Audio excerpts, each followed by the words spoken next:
नमस्कार, प्रादेशिक समाचार के साथ मैं आसिया नाजली। पहले मुख्य समाचार।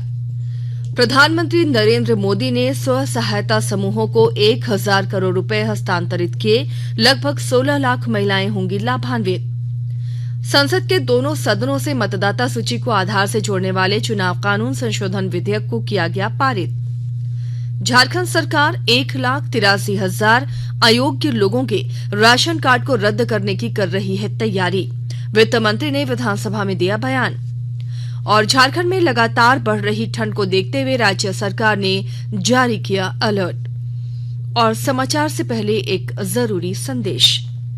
देश जैसे जैसे कोविड-19 के खिलाफ 150 करोड़ कोरोना वैक्सीन के टीके लगाने की दिशा में आगे बढ़ रहा है, वैसे ही नए कोरोना वेरिएंट के बारे में खबरें भी चिंता का कारण बन रही हैं। ऐसे में हम अपने श्रोताओं से अपील करते हैं कि वे जल्द से जल्द टीका लगवाएं और दूसरों को भी टीका दिलवाने में मदद करें। और कृपया इन 3 सरल चरणों का पालन करें। मास्क पहनें, 2 गज की सुरक्षित दूरी बनाए रखें, हाथ और चेहरा साफ रखें। कोविड से संबंधित कोई भी जानकारी और मार्गदर्शन के लिए आप राष्ट्रीय हेल्पलाइन नंबर 011-2397-8046 और 1075 पर संपर्क करें। इसके अलावा राज्य हेल्पलाइन नंबर 104 डायल कर समस्या का त्वरित समाधान लिया जा सकता है। महिला और बाल विकास मंत्रालय की चाइल्ड हेल्पलाइन है 1098। वरिष्ठ नागरिकों के लिए हेल्पलाइन 14567। मनोवैज्ञानिक सहायता के लिए निमहांस का नंबर है 0804611007। आयुष कोविड परामर्श हेल्पलाइन नंबर है 14443 और MyGov WhatsApp help desk number 90131515 पर व्हाट्सएप मैसेज भेजकर टीके का प्रमाण पत्र यथाशीघ्र डाउनलोड किया जा सकता है। प्रधानमंत्री नरेंद्र मोदी ने कल प्रयागराज में महिला स्वयं सहायता समूहों के बैंक खातों में 1000 करोड़ रुपए स्थानांतरित किए हैं। इससे करीब 16 लाख महिला सदस्यों को फायदा हुआ है। प्रधानमंत्री ने व्यापार प्रतिनिधि सखी के 20,000 खातों में पहले महीने की मजदूरी के रूप में 4,000 रुपए भी स्थानांतरित किए। प्रधानमंत्री ने कहा कि केंद्र और राज्य सरकारों की योजनाएं और कार्यक्रम महिलाओं के जीवन में बड़ा बदलाव ला रहे हैं और उन्हें सुरक्षा प्रदान कर रहे हैं। प्रधानमंत्री ने कहा कि 2014 में सत्ता में आने के बाद उनकी सरकार ने लड़कियों और महिलाओं का जीवन बेहतर बनाने के लिए कई कार्यक्रम शुरू किए हैं। संसद के दोनों सदनों से मतदाता सूची को आधार से जोड़ने वाले चुनाव कानून संशोधन विधेयक को पारित कर दिया गया है। विपक्षी सदस्यों के वॉकआउट के बीच उच्च सदन ने ये विधेयक पारित किया। लोकसभा ने पहले ही इस विधेयक को पारित किया था। इस विधेयक में 18 वर्ष की आयु पूरी कर चुके व्यक्तियों को मतदाता सूची में अपना नाम दर्ज कराने के लिए प्रतिवर्ष 4 अवसर देने का प्रावधान है। इसके अलावा विधेयक में चुनाव संबंधी कानून को सैन्य मतदाताओं के लिए लैंगिक निरपेक्ष बनाने और चुनाव उद्देश्यों के लिए किसी भी परिसर की आवश्यकता को सक्षम करने के प्रावधान हैं। मुख्यमंत्री हेमंत सोरेन ने मॉब लिंचिंग के खिलाफ लाए गए विधेयक को विधानसभा से पास होने पर खुशी जताई है। मुख्यमंत्री सदन के बाहर पत्रकारों से बातचीत कर रहे थे। उन्होंने कहा कि समय समय पर ऐसी घटनाएं असामाजिक तत्वों के द्वारा की जाती रही हैं। इसकी रोकथाम के लिए कानून बनाना आवश्यक है। उन्होंने कहा कि राज्य के अंदर सभी वर्ग के लोग शांति और सौहार्दपूर्ण तरीके से रहें, इसके लिए ये कानून जरूरी है। अमृत महोत्सव के तहत आकाशवाणी के साप्ताहिक क्विज में आइए आप भी शामिल हों। आजादी के 75 वर्षों का पर्व अमृत महोत्सव प्रत्येक बुधवार शाम 7 बजे प्रसारित होने वाले प्रादेशिक समाचार के दौरान पूछे गए प्रश्न का सही उत्तर देने वाले एक प्रतिभागी इनाम का हकदार होगा। इसके लिए सुनते रहें आकाशवाणी रांची का प्रसारण।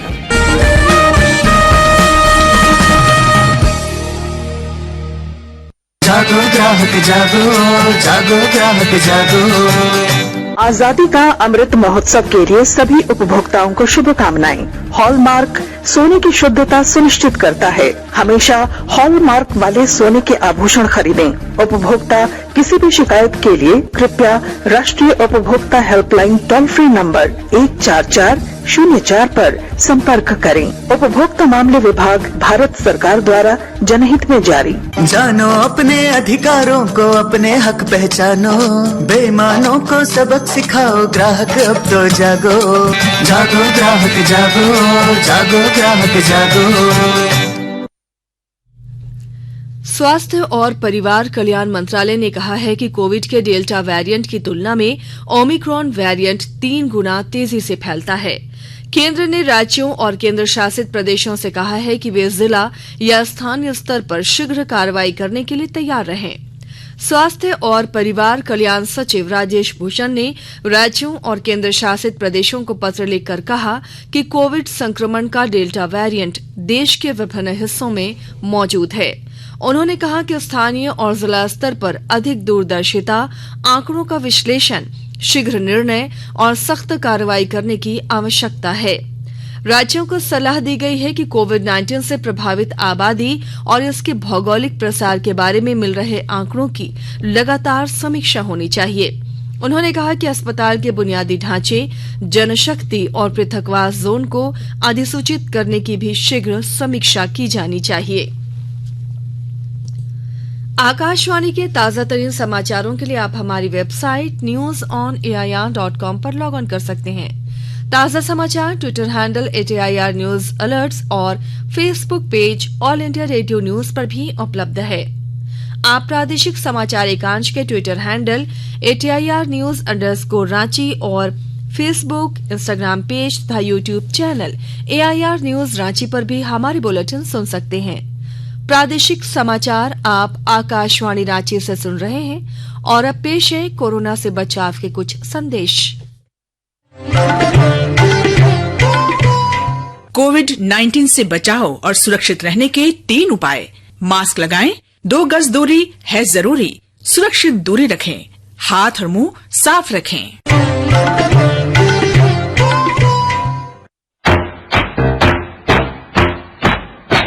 चलो मिलकर एक शुरुआत करें, चलो एक फैसला आज करें, मास्क नहीं तो ठोकेंगे, कोरोना को रोकेंगे, चलो एक इरादा करते हैं, चलो कुछ वादा करते हैं, मास्क नहीं तो ठोकेंगे, कोरोना को रोकेंगे। भारत सरकार द्वारा जनहित में जारी। देश में अब तक 1 अरब 38 करोड़ 89 लाख से अधिक कोविड रोधी टीके लगाए जा चुके हैं। इनमें से 82 करोड़ 97 लाख से अधिक टीके पहली डोज के रूप में, जबकि 55 करोड़ 91 लाख से अधिक टीके दूसरी डोज के रूप में दिए गए हैं। लोहरदगा जिले में कोविड-19 टीकाकरण 15 जनवरी तक 100% सुनिश्चित करने का लक्ष्य निर्धारित किया गया है। पेश है हमारे संवाददाता की रिपोर्ट। लोहरदगा जिला में कोविड-19 टीकाकरण 15 जनवरी तक 100% सुनिश्चित करने का लक्ष्य निर्धारित किया गया है। जिले के उपायुक्त दिलीप कुमार टोप्पो ने बताया कि मुख्यमंत्री द्वारा 15 जनवरी 2022 तक सभी छूटे हुए लोगों समेत योग्य लोगों का 100% टीकाकरण सुनिश्चित करने का निर्देश दिया गया है। सभी प्रखंडों में कोविड टीका महाअभियान चलाया जा रहा है। बीडीओ, सीओ एवं सीडीपीओ इस दिशा में सुनिश्चित रणनीति तैयार कर प्रत्येक घर में विजिट कर रहे हैं। जहां वैक्सीनेशन कम हुआ है उस बूथ को फोकस किया जा रहा है। सभी प्रखंड विकास पदाधिकारियों को 15 जनवरी 2022 तक 100% टीकाकरण सुनिश्चित करने एवं लक्ष्य हासिल करने का निर्देश दिया गया है। टीकाकरण काम में तेजी आने से लोगों में कोरोना के प्रति सावधानी बढ़ी है। गोपी कृष्ण कुंवर, आकाशवाणी समाचार, लोहरदगा। झारखंड विधानसभा के शीतकालीन सत्र के चौथे दिन खाद्य आपूर्ति मंत्री डॉक्टर रामेश्वर उरांव ने विधानसभा में बताया कि सरकार 1,83,000 लोगों के राशन कार्ड रद्द करने की तैयारी कर रही है। अभी तक 55,000 राशन कार्ड निरस्त किए गए हैं। 70,569 ऐसे लोगों की जांच चल रही है जिन्होंने 10 से ज्यादा संख्या परिवार की दिखाई है। अगर ज्यादा संख्या दिखाई गई सही पाई जाती है तो सभी के राशन कार्ड निरस्त किए जाएंगे। इसके अलावा सरकार राज्य स्तर पर इसके लिए टास्क फोर्स के गठन पर भी विचार कर रही है। राज्य में 65,000 ऐसे लोग हैं जो धान भी बेच रहे हैं और राशन कार्ड का भी लाभ ले रहे हैं। तृतीय सम्मेलन प्रस्तुति कमेटी TSPC के 8 उग्रवादियों को रांची पुलिस ने गिरफ्तार किया है। गिरफ्तार उग्रवादियों के पास से एक इंसास राइफल, एक देसी राइफल, 2 पिस्टल, 12 गोली, 32 नक्सली पर्चा, एक मोबाइल और 2 बाइक बरामद किया गया है। रांची के SSP सुरेंद्र झा ने बताया कि गुप्त सूचना के आधार पर पुलिस की टीम ने कार्रवाई करते हुए बुढ़मू थाना क्षेत्र के सीरम गांव स्थित जंगल से सभी 8 उग्रवादियों को गिरफ्तार किया है। हालांकि मौके से 3 उग्रवादी भागने में सफल भी रहे, जिनकी तलाश में छापेमारी की जा रही है। झारखंड में लगातार बढ़ रही ठंड को देखते हुए राज्य सरकार ने अलर्ट जारी किया है। सभी जिलों के उपायुक्तों और सिविल सर्जन को ठंड से बचाव के विशेष उपाय करने के निर्देश दिए गए हैं। राज्य के सभी हिस्सों में 2 दिनों से लगातार ठंड और कनकनी बढ़ रही है। रांची के मैक्लुस्कीगंज में न्यूनतम तापमान 0.5 पर पहुंच गया। कांके का न्यूनतम तापमान 3.2 और रांची का तापमान 6.7 डिग्री सेल्सियस दर्ज किया गया है। कई जिलों में तापमान 7 डिग्री सेल्सियस से नीचे चला गया है। रांची, रामगढ़, हजारीबाग, चतरा, कोडरमा, गढ़वा, लातेहार, पलामू, लोहरदगा, गढ़वा और बोकारो जैसे जिलों में ज्यादा ठंड है। मौसम विभाग ने इन जिलों में न्यूनतम तापमान 4 से 5 डिग्री सेल्सियस रहने की संभावना जताई है। उधर स्वास्थ्य विभाग के अपर मुख्य सचिव अरुण कुमार सिंह ने केंद्र सरकार द्वारा जारी एडवाइजरी को भी भेजते हुए उसका अनुपालन कराने को कहा है। इधर केंद्र द्वारा जारी एडवाइजरी में कहा गया है कि देश के 17 राज्य शीतलहर की जोन में आते हैं, जिसमें झारखंड भी शामिल है। ढाका में एशियाई चैंपियंस ट्रॉफी टूर्नामेंट में कांस्य पदक के लिए आज भारत का मुकाबला पाकिस्तान से होगा। ये मैच दोपहर बाद 3:30 बजे शुरू होगा। कल सेमीफाइनल में मौजूदा चैंपियन भारत जापान से 3-5 से हार गया था। जापान और दक्षिण कोरिया के बीच आज शाम 6 बजे फाइनल मैच होगा। सैफ अंडर 19 महिला फुटबॉल चैंपियनशिप के फाइनल में आज शाम 5:30 बजे ढाका में भारत का मुकाबला बांग्लादेश से होगा। बांग्लादेश 10 अंकों के साथ ग्रुप चरण में शीर्ष पर है, जबकि भारत 9 अंकों के साथ दूसरे स्थान पर है। और आइए अब सुनते हैं अखबारों की सुर्खियां। राज्य से प्रकाशित होने वाले प्रमुख दैनिक अखबारों ने झारखंड विधानसभा में मॉब लिंचिंग विधेयक पारित होने की खबर को प्रमुखता से प्रकाशित किया है। प्रभात खबर की सुर्खी है, वोटर कार्ड को आधार से जोड़ने का रास्ता साफ।